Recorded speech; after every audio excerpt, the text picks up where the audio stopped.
Aquí. No se pode molestar na biblioteca.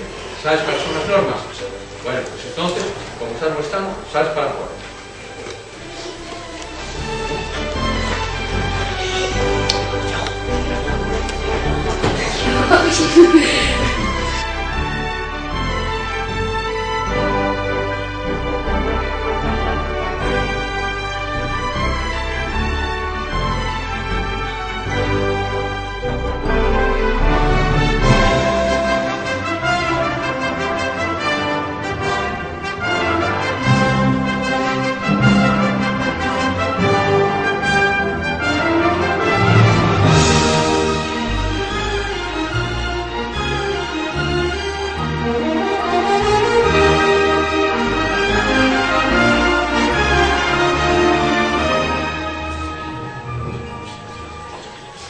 Hola niñas, yo antes leí un cuento que es muy bonito, que era de piratas y que me gustó mucho.